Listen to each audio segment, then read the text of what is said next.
Hey everyone, I'm Lydia Benham with Whole Modern Parent, and today I have our experts, Cale and Megan Lopp. Hi.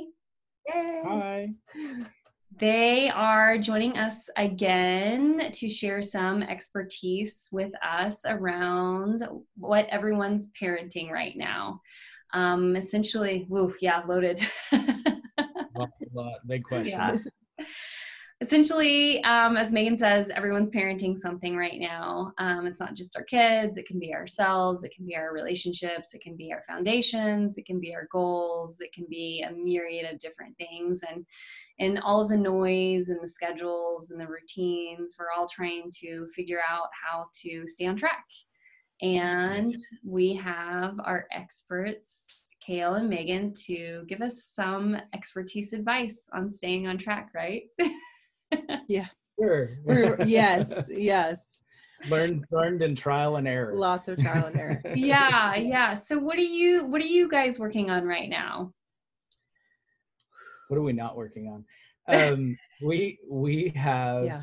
I'll jump in and say that we're always working on multiple projects because we just love those things. And when I say projects, it can be anything from remodeling our laundry room randomly in the last 20, office. in the last 24 hours, or at each other. Like we just had some really good conversations because my amazing wife was like, "Are you okay? Are you doing good?" We had one of those ships in the night moments that we talked about last time, where she's checking in. Yeah. And calling me and you can see it because you feel like there's normal stress. I think everybody's definitely feeling the weight of everything right now, but I think having those moments where you're like, okay, but you're not in a like you're overreacting and I'm yelling at you for getting out of the children, but it's like, hey, after everything's in bed and we have a minute, it's like, hey, are you okay? Like I feel like your level of stress is a little bit like right on the edge, just like yeah. So in that conversation, it was those give great opportunities to check, like we talked about last time, but those also give great opportunities to kind of set new goals, because your goals, something we talk about, or you have your big long-term goals. We all want these amazing dreams that we have, and we're pursuing those. We're parenting those dreams. We're trying to grow that. But then you're also constantly changing short-term goals, and especially right now, which is exhausting.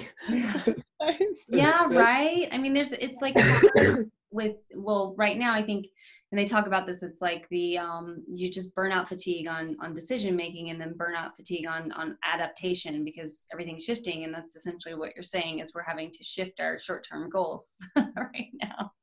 We're having to let go. I feel like, we constantly talk about with our clients and in life, it's like, okay, what are your non-negotiables? What are your negotiables? And right now I feel like things that we thought we could hold tightly to, and kind of build our life around have felt like even that feels very unstable. So giving yourself extra grace, extra like, okay, right now, maybe for the next, from now till Christmas, like my negotiables are going to look a little bit different. And I think even especially last week, couple weeks, if people have found out like, okay, for sure we're doing virtual school or we're not, or, like some people, I think we're really hoping that it would go one way and it feels like it's gone the other way, and they're having to really pivot. And I feel a lot of just like, man, like I was hoping my life could set up this way, and here we go again. And having to say, okay, like maybe what I thought I could hold on to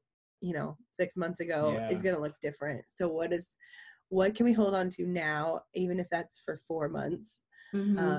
And also knowing like we're having to really say, okay, like we're like right now we're homeschooling, and that can feel still this time of year. I always get way overwhelmed because I'm like, there's so many choices and I don't know. Once I get into it, I like it, but the actual like figuring all this part out feels very overwhelming for me. The planning stage. Yes. So I'm telling him, I'm like, I know I get to this point and I always freak out. Help me stay strong. But this time around too, I'm also like, hey, don't overthink it. Like, focus on the key things, put those in place. And if you get down the road and it's not working, then we'll pivot. It's okay. Like, it's not, again, I don't have to hold so tightly to this thing that's got to be for the next like year of our life. It's like you're parenting, and that's kind of what we were talking about tonight. It's just parenting more than just kids. And I think it's so easy to look at parenting as this thing we do instead of this life that we actually have embraced. I mean, we've chosen this life of being a parent. I want my children. I love them. They're amazing. It's a joy to get up and be a parent, but that means that it's a whole life. And so when we're talking about homeschooling, or we're talking about careers, or we're talking about even remodeling the laundry room, those are still parenting decisions. / office. We'll call it office. Like those are still parenting decisions. Those are still real decisions, and those are leading us hopefully toward goals that are bigger, long-term goals. And that's what we were talking about with even the idea of pivoting and homeschool. Like, are we falling forward into our goals even when we have to change? When the short-term goals shift, are we positioning ourselves because of our culture in our homes where we can fall forward into something that we can love just as much as the thing we thought was going to happen? And some of those are examples of really easy things, which is like COVID happened and I saw a lot of people, and I love you people. I did it myself a little bit, but it's like, oh, we're going to sit back and we're going to binge watch TV and we're going to order a bunch of food on takeout. And I that's a tendency, but what I see in that is a situation where we didn't really know what we really wanted to do. We didn't really know, like, all of a sudden we have time, right? And we're not doing anything with that time, right? We're not putting value back in. And so to me, falling forward into those things, for us, falling forward into that, pivoting into that life, is really about saying, oh, wow, this is a horrible situation on one side.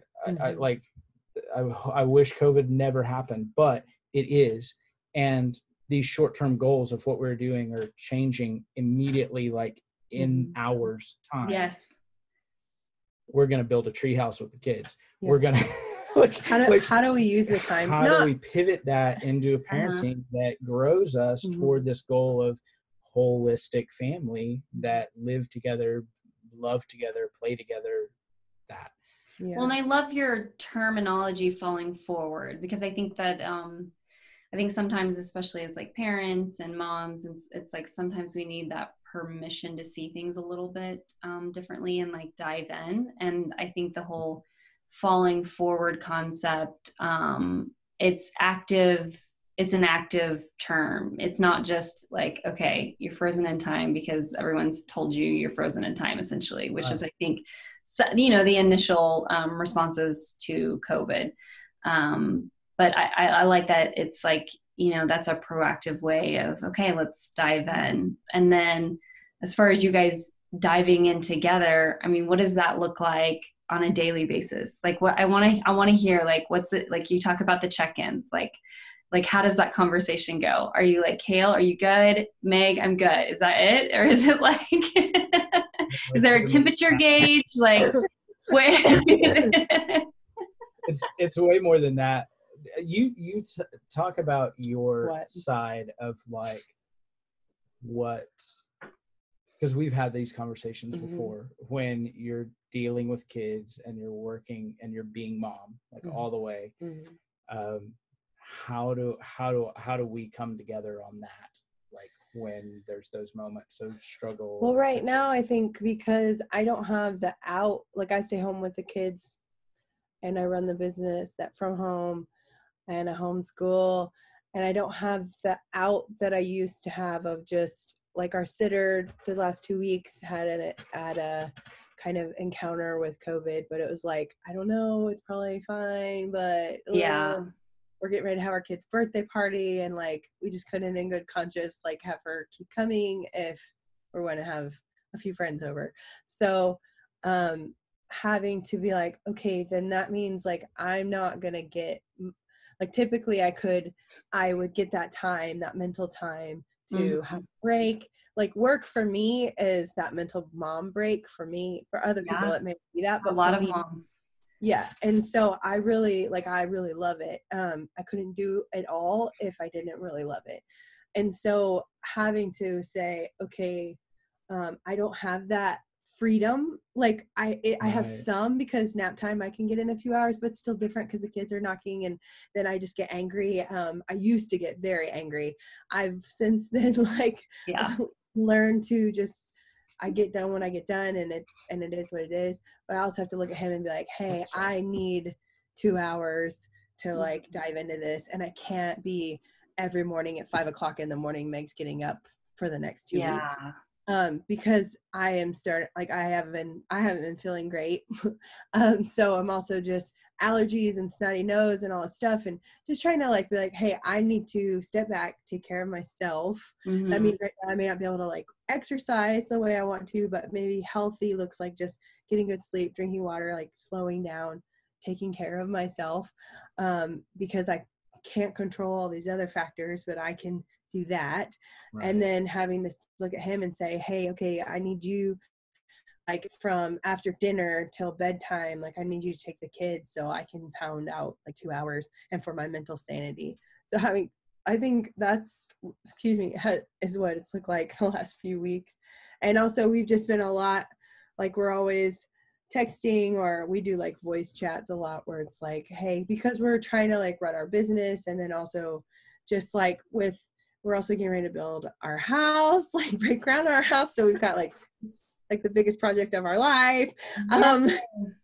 So it's like really exciting, but it's like, oh gosh. And then we're trying to like, we live in this little farmhouse, and we're trying to make it work, but we're realizing like it's still going to be probably another year. And so we're like, I wasn't really wanting to take on a big project right now, but in order for us to like do all the things that we want to do and do them well and feel organized, like we've got to slow down and organize. And that may not be where I want to spend my time right now, but I've got to like get some things in order so that come fall, or even in the next 2 weeks, when that we can handle all the other things. Because what we were realizing was like our threshold for stay over there, buddy. Our threshold for like it starts to get stressful when your threshold for mistakes gets smaller and smaller and smaller. And that's where we all start to unravel a little bit. And don't get me wrong, there's just seasons where you're carrying a lot and you're juggling a lot. But as I've kind of been not feeling great, and then I'm not sleeping well, and then Kale's not sleeping well, and the kids aren't sleeping well, and it just kind of starts to, then our sitter can't come, and it's just been like a few things that have, it's like we're not quite underwater, but like I feel like if we don't slow down and take care of ourselves and do that organization and the self-care, even if it feels little and small, and not like for me, I want it to be like, well, I'm gonna get up every morning and work out and go and it's like, actually the best thing I can do right now is like just sleep really, really good. You're right. Well, and I think it's like just seeing a lot of things that are happening right now. It seems like the slowdown was almost something like we needed, you know. And I think like it's helped like me personally, and I've seen it with some other mamas, that it's like sometimes we're bad at almost making ourselves slow down. I think just because the pace of the world is so fast. And that's the beauty of I've noticed with having kids, is like they will slow you down regardless, and it's almost like you have that opportunity to experience that in a space. But It does seem like that's like the younger years. And then when they start getting older, then it's like everything speeds back up, and then you've got them on the speed train too now.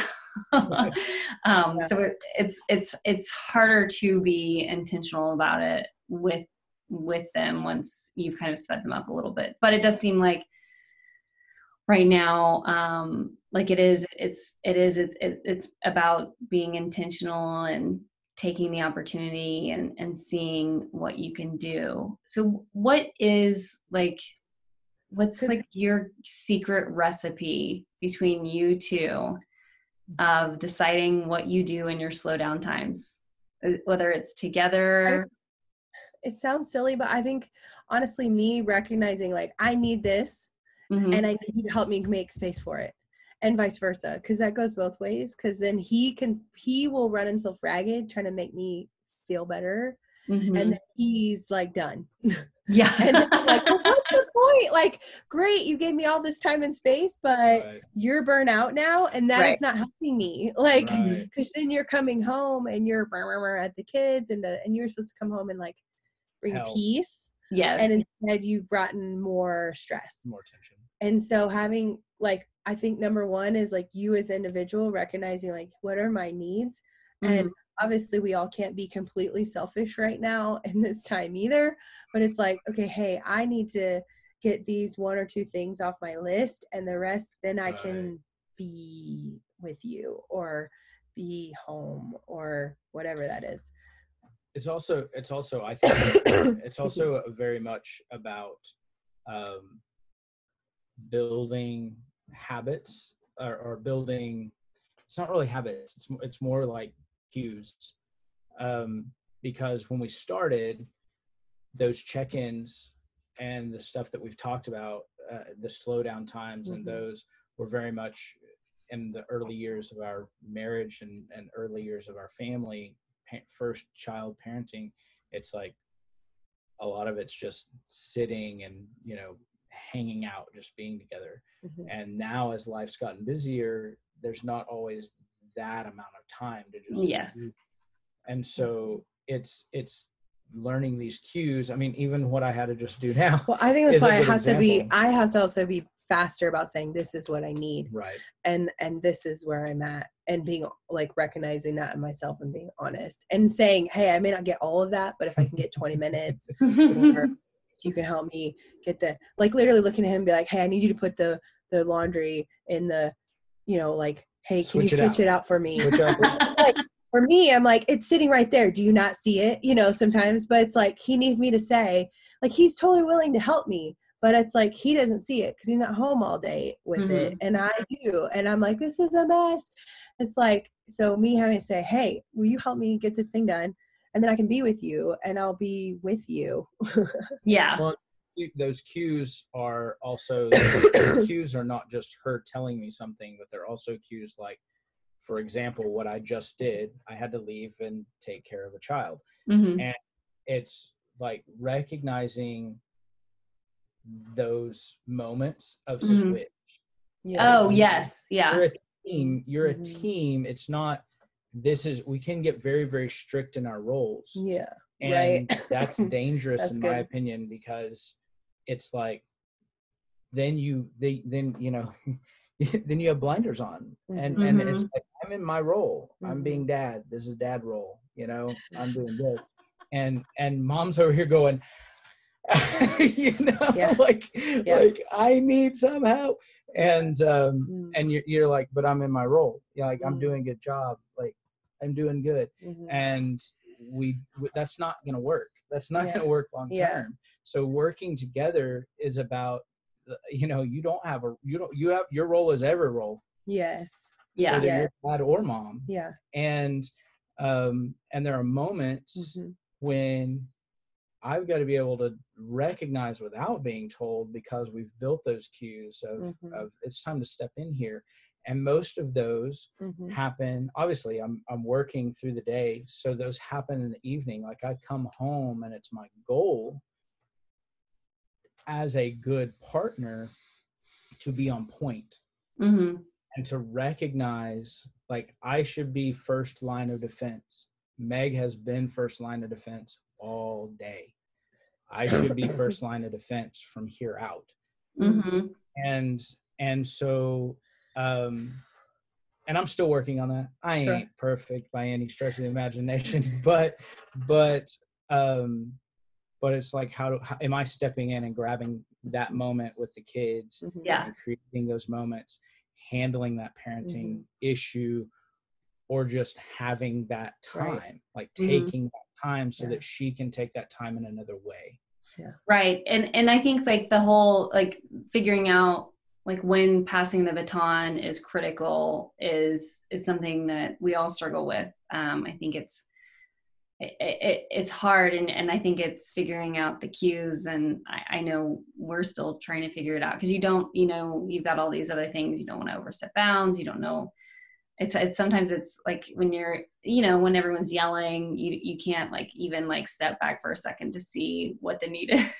Right. So it's like sometimes you just go into autopilot. Survival mode. Yeah. Mm-hmm. And it's but it's like this again, there's a looseness to something that is very organic, and when you can be organic, I think it always works better. Right. It always works better. It still harkens back to this idea of we are always in a conversation. Yes. We're always learning and teaching. We're always, we're always looking at it too. Like, as soon as you start looking at what you're not getting out of it, then you spiral really, really quickly into a really unhealthy place. Like right. I'm doing this, or it's always me. And it's like, if I actually just stop and communicate with him, like say, hey, I need you to come home and help me with XYZ, or today I need this, or hey, like, actually that person wants to be a good partner for usually, like they just may not clue into it as well. And so you have to figure out how can I communicate that? Yeah. Instead of just getting more angry and angry and angry, because I feel like I'm carrying it all and they're not cluing in. Cale's like the opposite of that, because he'll come in and sweep everything away, and then again, like he'll like take over, but then it's not really like what I really need, because I wasn't very good at communicating what I really needed. And so then he's like, I'm just gonna fix it and take it all on. And she's like, I was still eating that. You already cleared the plate. So we've had to like work on that. Like, what does that look like? Yeah. Because I've had to communicate that better. So Megan, I think maybe some mamas, I think communication is always something people are continuously working on. I think even my 90-year-old grandmother is working on that still.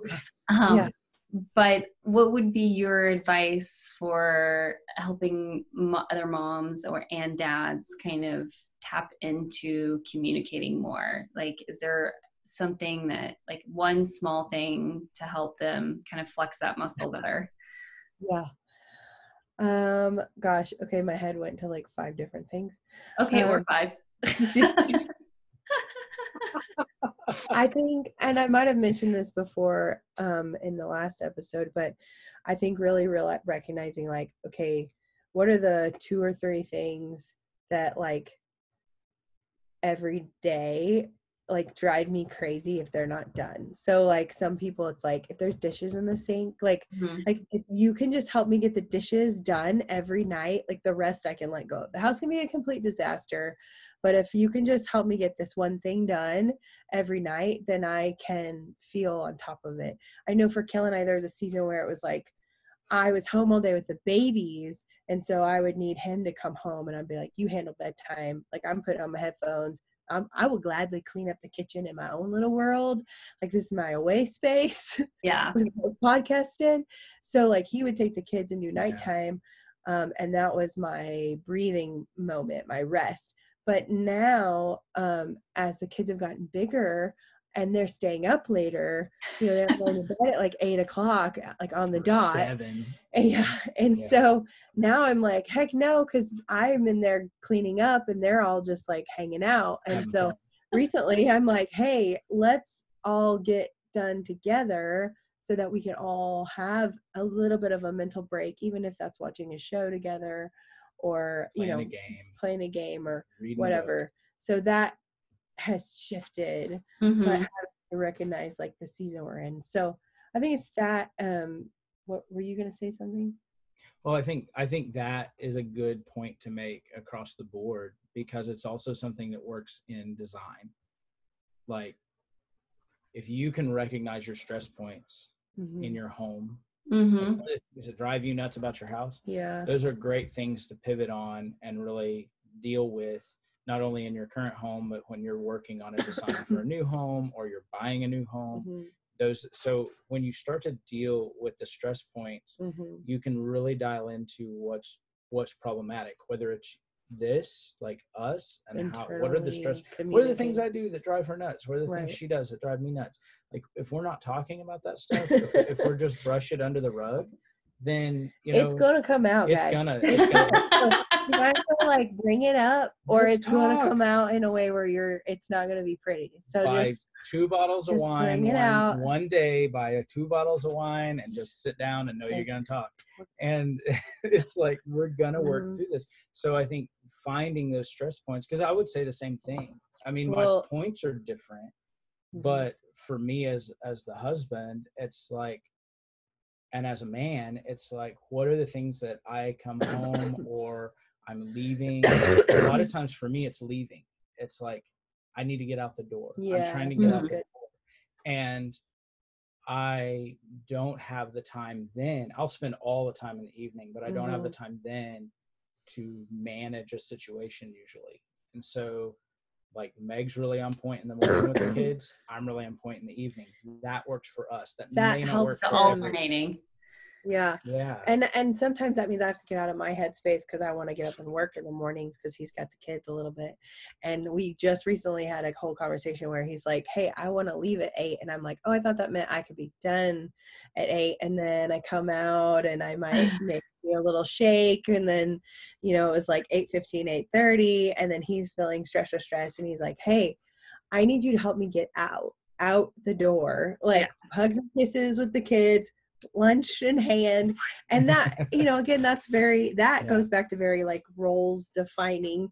But again, like, it's just for me to respect him and what he's trying to do with his full-time career right now. It's like, hey, I can honor you by helping you get out the door on time. Right. Yeah. And you guys did the communication, so you understood kind of the needs. And I think that, like you were saying, like, I thought that meant that I'd stroll out and I'd have a shake. And I think that we do that a lot as far as like, because we don't understand the exact like timelines of each other. And then that seems to be where the chaos does happen. So you guys have some really, really good advice for kind of parenting through this thick season. And thank you for tying in the business aspect of what, and with what you guys do with your design firm, but also tying it into spaces with the home and like transitional spaces, like you're saying, getting out the door and kind of assessing what those hot spots are, if you will. And I think too, with the fall, like as you're planning schooling or getting out the door, what that looks like day to day, it's like, what are those systems you can set in place now so that you're not stumbling over throughout the day? Looking at those pain points in your home and saying, like, I just went through and had to like reorganize all our homeschooling stuff, which is never super fun, but it's like that. I know if I do the work now, it's going to be more efficient later. Yeah, exactly. So I just want to kind of repeat some really good takeaways for our audience. You guys, something that I fell in love with today was falling forward. I think we all need to take some pages out of Megan and Cale's books, especially now, but I think it's also relatable, like post-COVID, pre-COVID life too. Just that, especially with having kids. I mean, we all know that things change, paths change. We don't know what's coming up. And as long as we're able to lean in and fall forward, it makes it a little bit easier and probably the ride a little more exciting, right? Yes. For sure. Yes. For sure. You can enjoy the bumps. Yeah. Exactly. So guys, thank you so much for your time today. I appreciate it. And we will be hearing more from you soon. Yes. Thank you Awesome. guys. Hang in there. Stay strong. Thank you.